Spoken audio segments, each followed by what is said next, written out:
God. Yes. First of all, let me say how happy I am to be back in Pondicherry after 5 years. This is my 5th year that I was not here. I was here last in 2019, 2021, 22, 23, 4 years I missed. My 5th year I was here. I'm glad to touch base and meet you for the first time. How is that possible? All right, so before I start anything, the rose of God, vermilion stained on the sapphires of heaven, the rose of bliss, fire sweet, 7 tinged with the ecstasy 7.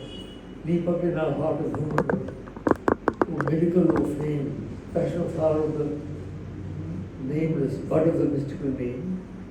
Rose of God, great wisdom, bloom on the summits of being, rose of light, immaculate core of the uttermost being, live in the mind of our earthhood. Golden mystery flower, sun on the head of the timeless, guest of the marvelous hour. Rose of God, times force of infinity, red icon of might, rose of power with thy diamond halo, pacing the night, raised in the middle of the mortal, designed the wonder of that plan, image of immortality, outbreak of the Godhead in man. Rose of God, spitting purple with the incarnate divine desire. Rose of life, crowded with petals, colors, lyres, transform the body of the mortal like a sweet and magical rhyme, which out earthward and heavenward, make deathless the children of time. Rose of God, like a blush of rapture on eternity's face. Rose of love, who we breath of our being, fire passion of grace, arise from the heart of the yearning, that sobs in nature's abyss, make earth the home of the wonderful, and life beatitude's kiss. I think this is one of the most powerful poems of Sri Aurobindo. The other poem I like is Who, which is a very nice poem, but this one has a sort of liturgical value about it. Rose of God, I feel. It's a very deep and very powerful Panchasti, 5 verses. In our Sanskrit tradition also, 5 verses are considered auspicious. And here we have these 5 verses on the Rose of God. Well, let me start off by saying that the miracle of the persistence of Indian culture down through the ages is quite extraordinary. There were very great cultures at the time. There were the Egyptians, there were the Greeks, there were a lot of others. They've all disappeared. The Greek gods are no longer alive. But our gods are still alive. It's an extraordinary thing that centuries and centuries have passed, and yet we have persisted. As Iqbal said, कुछ बात है कि हस्ती मिटती नहीं हमारी, सदियों रहा है दुश्मन दौरे ज़मां हमारा. And despite all the negativities that we've encountered, Indian culture has persisted. Now, why is that? I think that is for 2 reasons. First of all, that essentially our holy texts are the Upanishads. They are the real foundation and basis of Hinduism. I've just written a new book on the eternal religion, glimpses of Hinduism. And these are eternal truths. We do not change. And the second thing is that down through the ages, we've had great men and women who in their own lives have lived these truths, restated them in the light of changing conditions. So this capacity for response, a creative response, there's a threat and there's a creative response. This is quite extraordinary. And this, I think, is in that creative response, some of the most extraordinary figures that India had. For example, when Hinduism was almost in a state of collapse and confusion, Shankaracharya arose in the 8th century. And he restated the basics of Hinduism in his own works. And that, in a way, re-established the tradition. And this has happened down through the ages. And the latest challenge, of course, you see, challenge and response has been the history of Indian culture. Every time there's a challenge, there's a strong response. The last challenge was colonialism. when the British were ruling here, and it was very difficult at one stage. People had lost faith in their own religion, in their own culture. Then again, an extraordinary person arrived, Sri Ramakrishna. He was just a pujari in Rani Rashmani's temple in Dakshineshwar, but he was such an extraordinary spiritual genius that he attracted the cream of the Bengali youth to him. And in his own life, he lived the multiple faiths. For example, when he was worshipping, when he was a Muslim, he acted as a Muslim, he wore Muslim clothes and said he had a vision of the Prophet. When he became a Christian, he went around with a cross and all, and he meditated, he said he had a vision of Lord Jesus and so on. He was a spiritual genius. And it was him who really attracted this group around him. Brilliant young men from Calcutta. And they restarted the whole movement. And of course, the best known among them was Narendranath Datta, known around the world as Swami Vivekananda. I don't want to go into that, the whole history by itself. But Swami Vivekananda, in a way, restated the Vedantic truths, not only for us, but for the whole world. His address in the Chicago Parliament of World Religions in 1893 was a turning point, because he made such a tremendous impact there that for the first time people realized the power and the dynamism of Vedanta, of the basic philosophy that underlines Hinduism. And so that response continued. Now, later on, when the freedom movement became more and more aggressive finally, again a remarkable group of people arose. There were two people. There were the moderates, Firoz Shah Mehta, Dalabhai Nauroji, G.K. Gokhale, and there were the radicals, Bipin Chandra Pal, Lokmanya Tilak, and Sri Aurobindo. That's where Sri Aurobindo fits into this whole structure of challenge and response. I'll come later to slightly more details about what actually happened during that time. But before we get to his 5 dreams, I'm going to talk about his 5 sthanas, or 5 places which are so important for him. There was the Janmasthana.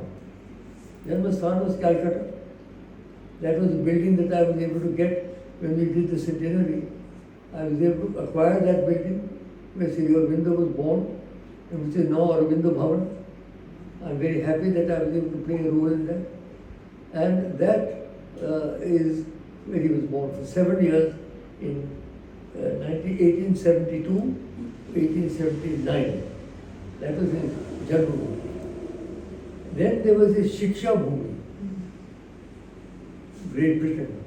He and his brothers were sent abroad, sent to England, and he was there for 14 years, from primary school, secondary school, higher school, college, where he won all the prizes in Latin and Greek. He's a brilliant scholar. And that was where for 14 years he was the Shiksha Bhoomi, where he went for education. And then the third is what I call his Sadhana Bhoomi, when he was preparing himself for the other phases. And that was Baroda, 1893 to 1905. Maharaja Sahajirao Gaikwad of Baroda, a remarkable man, he visited England in 1893 and heard that there was a brilliant young man who had not passed the ICS examination because he flunked the writing test. There's reason to believe that he didn't want to pass it. We don't know about that. But that's what it is believed. And he immediately picked him up and brought him back to Baroda. First of all, as his private secretary, then as his professor of French in college. Then he was with Baroda College and rose to the vice principal and principal of the Baroda College. So 1893, when he came back, he was totally derailed. I didn't know Sanskrit. He didn't know Bengali. The only language he knew was English. And perfect English, because he'd been there, he'd grown up there in England for 14 years and had studied at Cambridge. So he came back, he started reconnecting with his culture. He learned Bengali, he learned Sanskrit, and he began some yogic practices with a Maharashtrian yogi named Lele, with whom he came into contact, and he had some extraordinary spiritual experiences with him. And Lele said he'd never come across anybody else who so quickly had these experiences.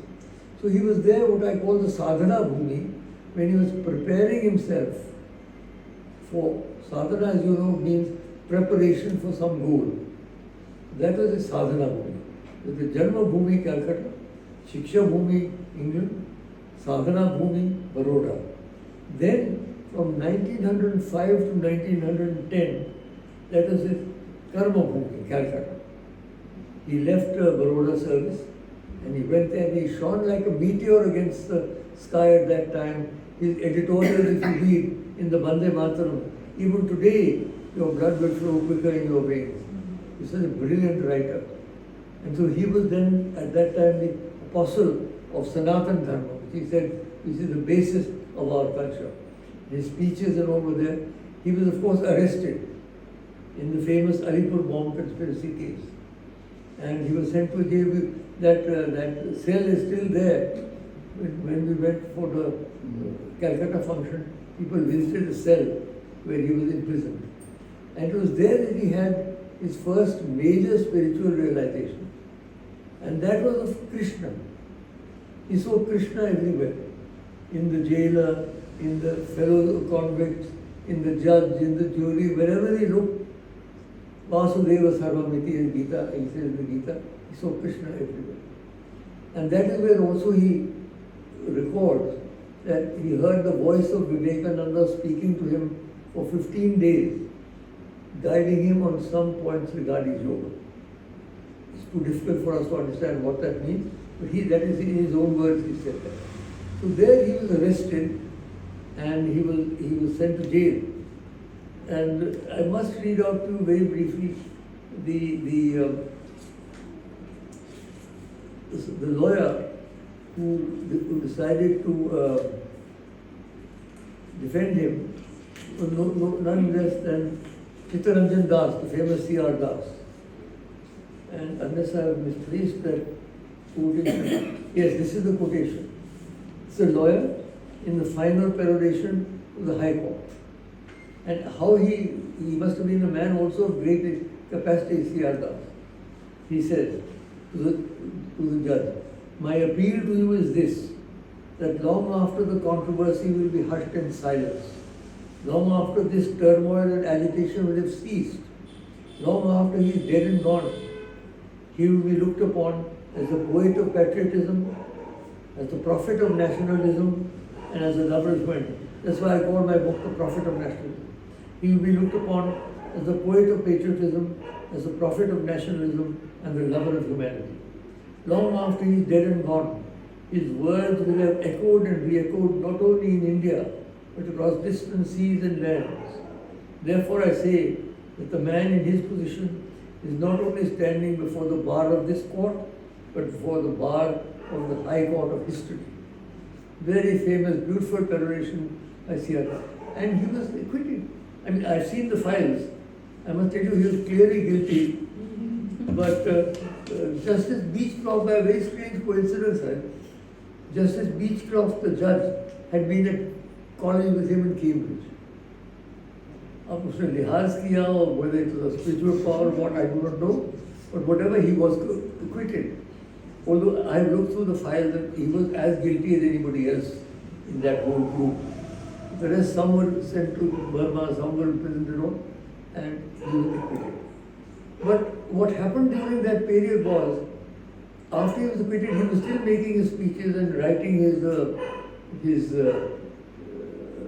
extraordinary speeches and editorials. He realized that his goal really had changed. He was first of all not a prophet of patriotism for Indian freedom. He said that India will get its freedom. He was assured.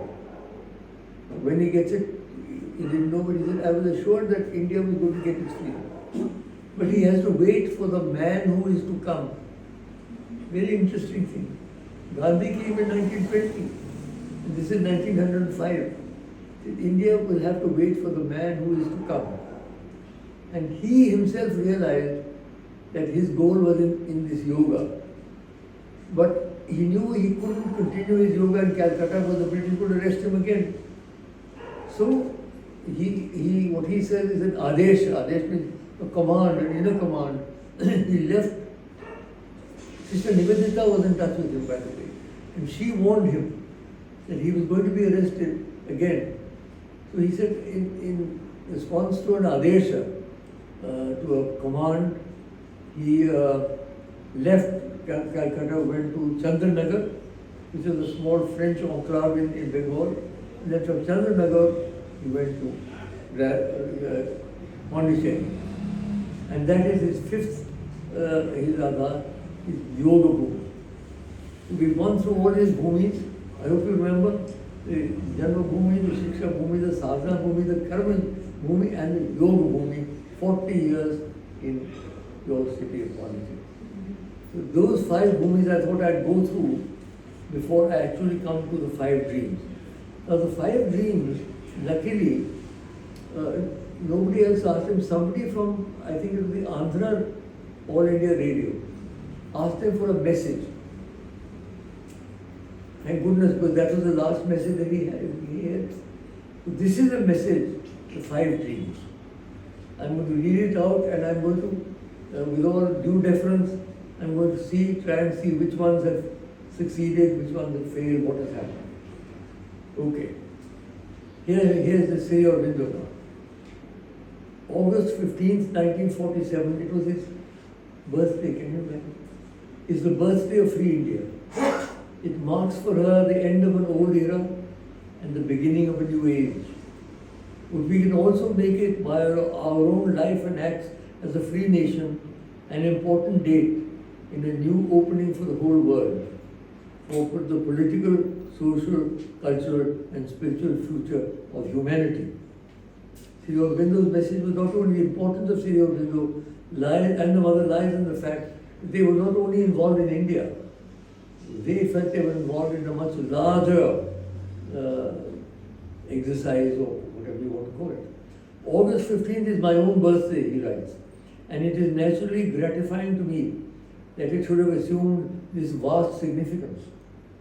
I take this coincidence not as a fortuitous accident, but as a sanction and seal of the divine force that guides my steps on the work with which I began life.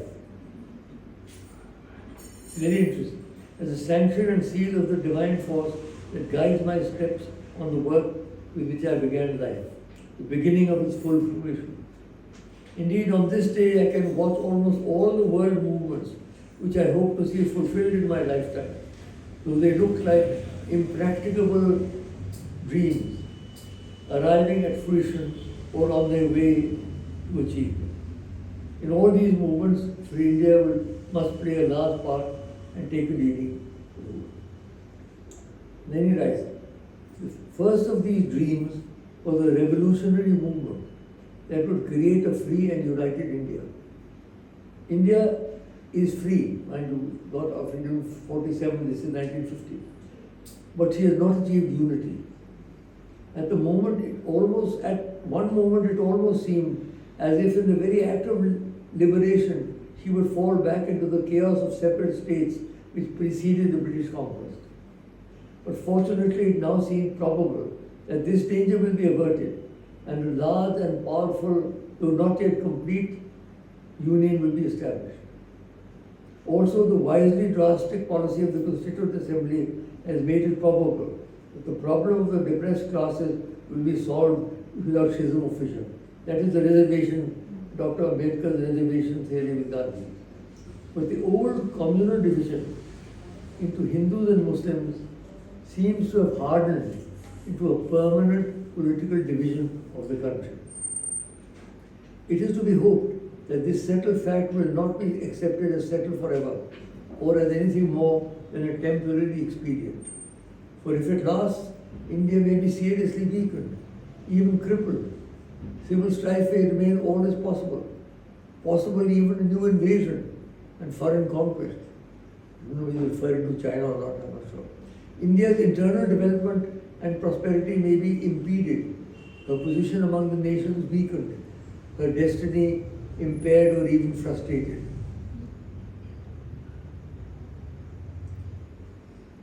This must not be. The partition must go. Let us hope that this may come about naturally by an increasing recognition of the necessity not only of peace and concord, but of common action, by the practice of common action and the creation of means for that purpose.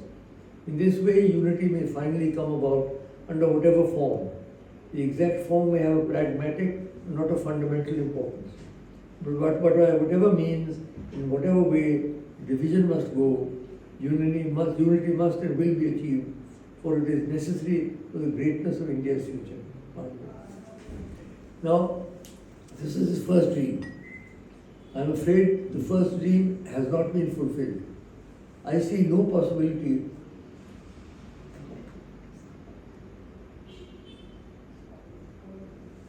of India and Pakistan, Bangladesh joining again, unless it is through something like SAARC. You know, like the European Union, which was a miracle, so many different currencies, so many different languages became one. Similarly, if SAARC had developed, it's not developed because of India-Pakistan deadlock, but if Pakistan could only get over its obsession with Kashmir, my home state, and leave it alone, a lot of things would be solved. I don't want to get into that as a different lecture for one thing. But what I'm saying is, his dream of a unity, he said, whatever way. The only way I can see is if SAARC develops like the European Union one day and these three come together under SAARC. I can't see any other way. There is no political way in which these countries can once again join. Okay. But I don't rule out what he said. It could happen. It will happen in Europe. If Germany and France and UK, which were at each other's throats for 1,000 years, they could come under one organization. The franc disappeared, the lira disappeared, the everything, they all, the Deutsche Mark disappeared, and we had one, that is in our own lifetime.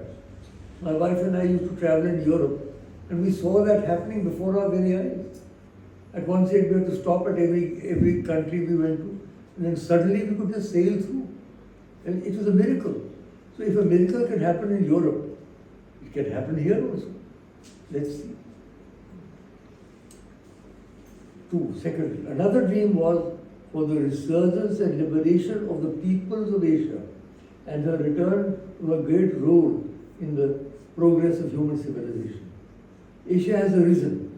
Large parts are now quite free, or at this moment being liberated. Its other still subject or partly subject parts are moving through whatever struggles towards freedom. Only a little has to be done, and that will be done today or tomorrow. There India has her part to play, and has begun to play it with an energy and ability which already indicate the measure of her possibilities and the place she can take in the Council of Asia. This has been fulfilled. Asia is now free. Africa even is also free now of colonial domination. Whole of Asia was freed after Indonesia and after China also. This second dream has been fulfilled. The third dream, now this is the most interesting and the most difficult, was a world union forming the outer basis of a fairer, brighter and nobler life for all mankind. That unification of the human world is already underway. There is an imperfect initiation, organized but struggling against tremendous difficulties. But the momentum is there and must inevitably increase and conquer. Here too India has begun to play a prominent part, and if she can develop that larger statesmanship, which is not limited by the present facts and immediate possibilities, but looks into the future and brings it nearer. Her presence will make all the difference between the slow and timid and the bold and swift one. That's what we tried to do in Auroville. In Auroville, we did bring about a unique situation where we had people from 60 different nationalities living together peacefully and trying to develop together. So Auroville, in a way, is a reflection of Sri Aurobindo's vision, although in a very small scale, but it was there. I say was there because there have been recent developments. I'm not going to comment upon those. Nonetheless, I would think that the Aurovillians should draw strength from what Sri Aurobindo has said, that there may be difficulties and all, but if we keep the faith, then ultimately we will succeed. That's his message in a way. Now I'm going on here. The unification is therefore to the interest of all, and only human imbecility and stupid selfishness can prevent it. Wait a minute. She said, a catastrophe may intervene and interrupt or destroy what is being done. This phrase has always resonated in my mind. When I read of the Russia-Ukraine war and the various wars, what is the catastrophe? Could it be a nuclear war? Could it be a massive pandemic which kills half the human race? Could it be the climate change which is gradually killing nature? What is this catastrophe? He says clearly, a catastrophe may intervene and interrupt or destroy what is being done. Mark. But even then, the final result is sure. For unification is a necessity of nature, an inevitable movement. Its necessity for the nations is also clear, for without it, the freedom of the small nations may at any moment be in peril, and the life even of the large and powerful nation insecure. The unification is therefore to the interest of all, and only human imbecility and stupid selfishness can prevent it. But these cannot stand forever against the necessity of nature and the divine will. This is a German saying, Schiller writes, against foolishness, the gods themselves battle in vain. One of the Germans here would know what it says in German. But, so he said, only human imbecility and stupid selfishness can prevent it. But these cannot stand forever against the necessity of nature and the divine will. But an outward basis is not enough. There must grow up an international spirit and outlook. International focus, forums and institutions must appear. Perhaps such developments as dual or multilateral citizenship, willed interchange or voluntary fusion of cultures. If that's not a definition of Auroville, I don't know what is. A voluntary fusion of cultures. Then he says, nationalism will have fulfilled itself. It's extraordinary. He was the prophet of Indian nationalism. He realized, as did Rabindranath Tagore, that nationalism by itself would not be enough. At some point in time, we've got to move from Bhavani Bharati to Bhavani Vasundhara. From Mother India to the Mother World, to Gaia. So, nationalism will have fulfilled itself, he said, and lost its militancy, and would no longer find these things incompatible with self-preservation and the integrity of its outlook. A new spirit of oneness will take hold of the human race. On this, my comment is that although there have been a lot of very interesting developments, like the European Union, I'm afraid nationalism has come back stronger as ever. Towards the last century, I used to go around the world talking about globalism and how we were going to become global societies. These various regional groupings would come and then they'd all get together and finally we create what Tennyson calls the Parliament of Man. Not happening. Not happening. There's a backlash. Even in the European Union now, the old nationalities are beginning to... Britain has opted out for some strange reason. And then you have people like Trump who says, I don't like the word globalism. I'm America first. He shut down international institutions. He gave up international commitments. He's likely to come back, apparently. That's what everybody's saying. So here I'm afraid Sri Aurobindo may say that after the catastrophe, God knows how many million years will over. That's one of the problems I have. Because Sri Aurobindo's philosophy is set so much in the future that sometimes we feel that can we really do anything to help? If it's going to happen after 1 billion years, or if the supermental is going to descend after 1 million years, no. It's like a story of an old lady. There was a man giving a lecture, talking about the end of the earth. And he said, the earth will end in about 10 million years. So then she gets up and said, so what did you say? He said, ma'am, I said 10 billion years. Oh, thank goodness, I thought you said 10 billion. You know, I don't know. I don't know who will be around, whether we'll be around or not. But we are immortal. We believe in the theory of karma. We believe in the immortality of the Atma. So maybe we'll be around to see that golden era. Maybe we should hold on to that faith, which they have, and which this dream particularly refers to Auroville. Because this is exactly what we tried to do, a voluntary fusion of culture, what we succeeded in doing. Then the fourth dream, another dream, the spiritual gift of India to the world has already begun. India's spirituality is entering Europe and America in an ever-increasing measure. That movement will grow. Amid the disasters of the time, more and more eyes are turning towards her with hope. And there is even an increasing resort, not only to her teachings, but to her psychic and spiritual practice. And this is fulfilled. Because there are more gurus in America than there are in India. And more people practice yoga there than we do here. And thanks to Prime Minister Modi, we have now the International Year of Yoga, International Day of Yoga. So one day in the year, all over the world, people practice yoga. And so this is true. Vivekananda led the way. And after Vivekananda, Swami Muktananda, so many other people went there. I don't have to mention them. Krishnamurti and his movement, ISKCON and his movement, so many movements are there. And they are still there. So this dream has been fulfilled, the fourth one.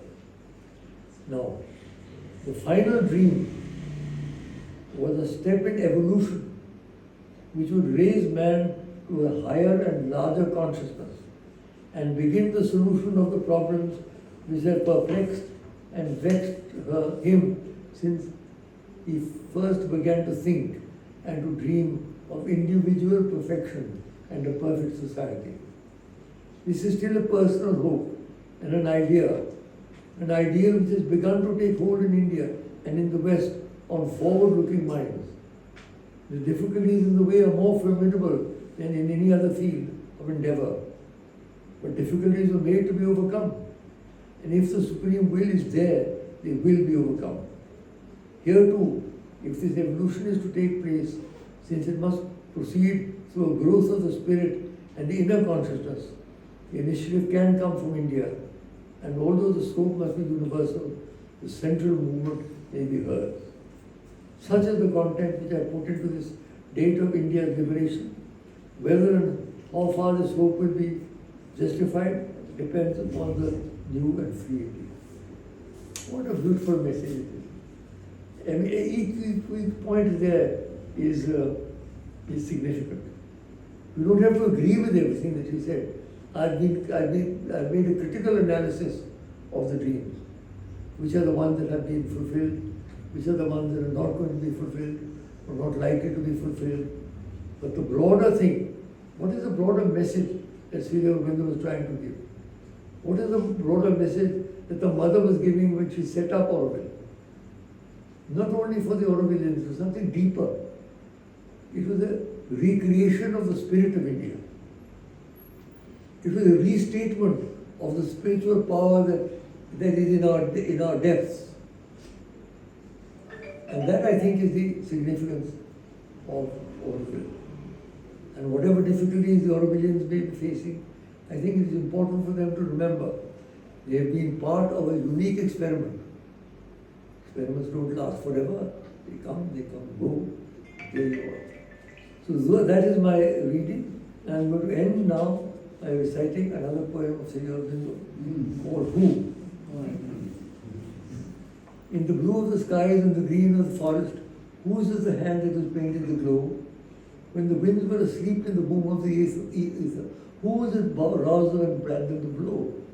He's lost in the heart, in the cavern of nature. He's found in the brain where he's built up the thought. In the pattern and bloom of the flowers he's woven. In the luminous net of the stars he's caught. In the strength of a man, in the beauty of woman, in the laugh of a boy, in the blush of a girl.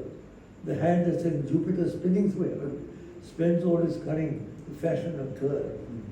But these are his works and his ways and his shadows. But where is he then? By what name is he known? Is he Brahma or Vishnu, a man or a woman, bodied or bodiless, twin or alone?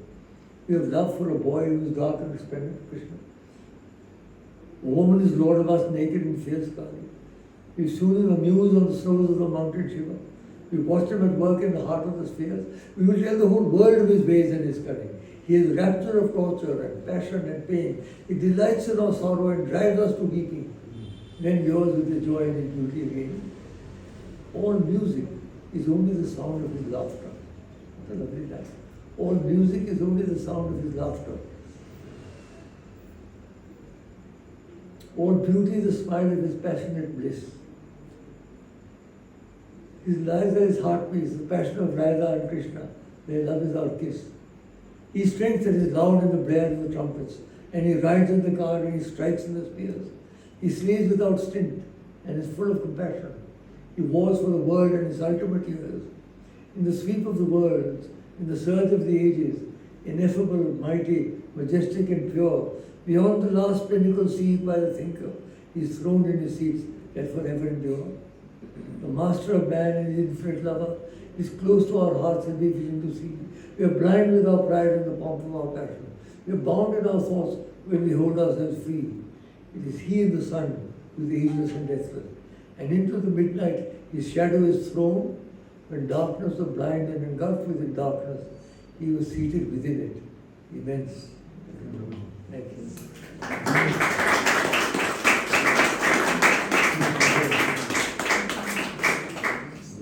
So there it is, Lalit. Lovely.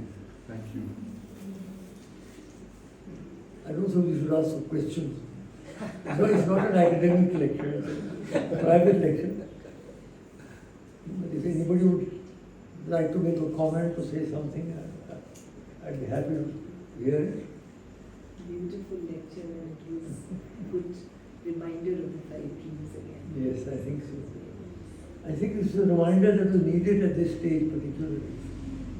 And Because the world is going through a crisis, there's no doubt. I mean, imagine there's wars in Europe, there are wars in Asia, there are wars in Africa, there are wars in Latin America. What is happening? Where is human consciousness that he talked about? it's a slow baking process. It will take its time. Before the Amrit comes out, there's always the wish that comes. Yeah. Yes, always. And there's turmoil in Auroville also. So I don't know. I believe the mother did once say that what is happening in Auroville is reflected in the world or the other way around. So when there's turmoil in Auroville, there is turmoil in the world. So if we want the Ukraine-Russia war to end, we better settle Auroville first. I think we should put that yoke on Aurovillians and say, look, now it's for you. So it appears. All right, thank you very much. Thank you. Keep finding.